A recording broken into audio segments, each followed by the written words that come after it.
Hello, and welcome to the series created for instructional assistance by the El Dorado County Office of Education.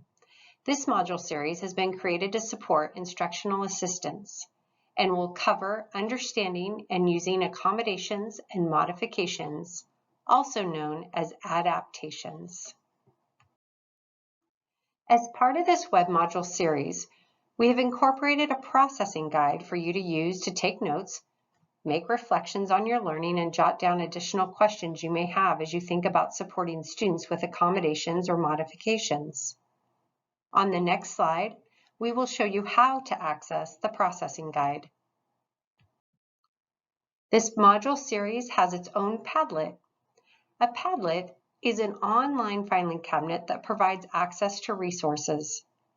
This Padlet will be updated as information changes or over time. Please pause the module and access the Padlet in order to download the processing guide prior to continuing with this training.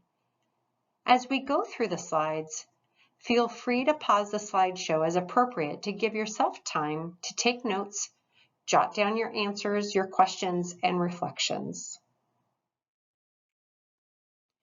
Curricular adaptations are changes permissible in educational environments which allow the student equal opportunity to obtain access, results, benefits, and levels of achievement in the school setting. Adaptations is an umbrella term which includes both accommodations and modifications. In the visual on this slide, we have 3 examples of providing access. While serving students, we always want to try to provide the solution, which is taking down the barriers to the student access in their educational world. Comparing and contrasting accommodations versus modifications. Curricular adaptations are changes permissible in educational environments which allow the student equal opportunity to obtain access, results, benefits, and levels of achievement. These adaptations consist of both accommodations and modifications. Accommodations are good teaching strategies which are available to all students, general education students and special education students alike. Modifications require an IEP prior to providing any supports under the modification role. Accommodations do not alter or lower expectations or standards in instructional level. Changes are made in order to provide equal access to learning and equal opportunity to demonstrate what they have learned and know.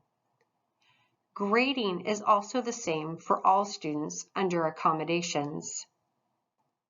Modifications, on the other side, do alter or lower expectations or standards in instructional level. For example, a 5th or 6th grader may be working at a 2nd grade level. Changes are made to provide student meaningful and productive learning experiences based on individual needs and abilities. Grading is also different between accommodations and modifications, and this is determined through the IEP process. On this slide, we will see accommodated lecture notes. There are 2 different options for lecture notes based on the student need. On the left, you will see closed note-taking strategies utilized in conjunction with visual aids, samples, and so on. On the right side, the student is provided scaffolding for a sample math problem.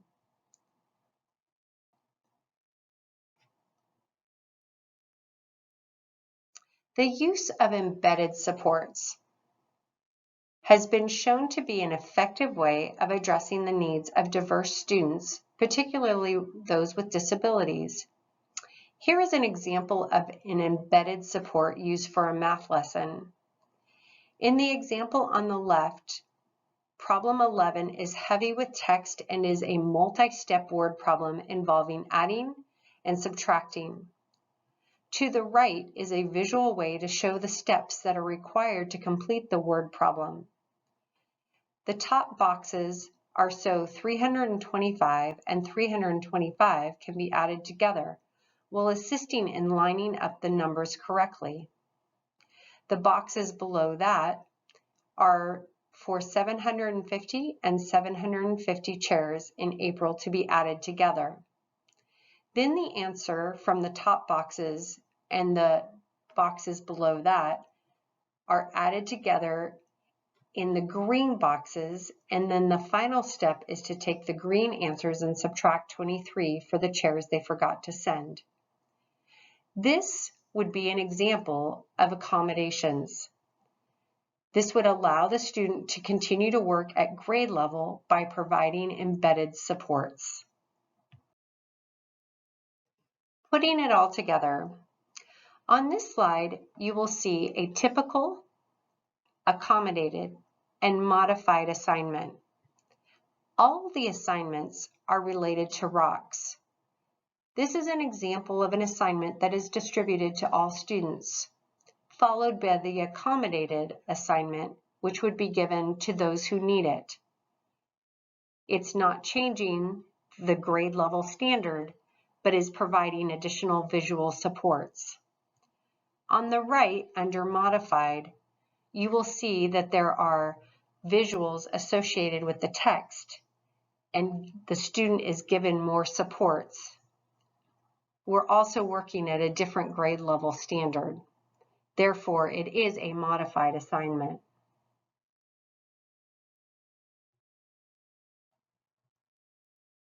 Types of curricular adaptations. This slide provides examples of types of adaptations. On the Padlet, there is a resource called the Grid of 9 that goes into more detail. However, please note that some of these examples can also be accommodations as well as modifications. It's always important to look at the standard trying to be met in a lesson to determine if the supports being offered are simply an accommodation, which doesn't change the grade level standard being worked on, or if the support is a modification which alters the grade level standard.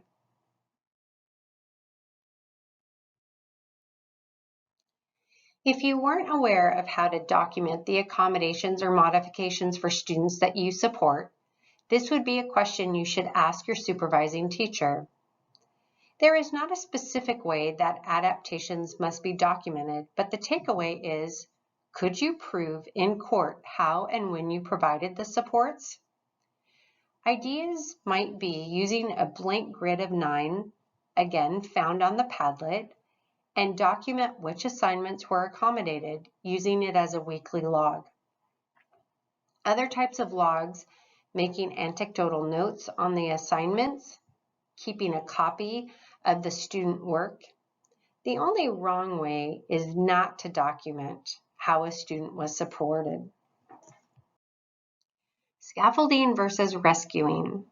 Scaffolding is a variety of instructional techniques used to move students progressively towards stronger understanding and ultimately greater independence in the learning process.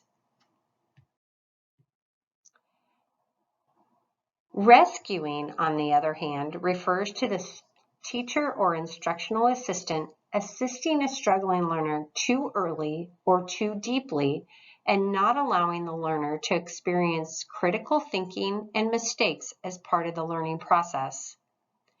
We hope that as an instructional assistant, you utilize the scaffolding techniques and don't become a rescuer for the students in which you support.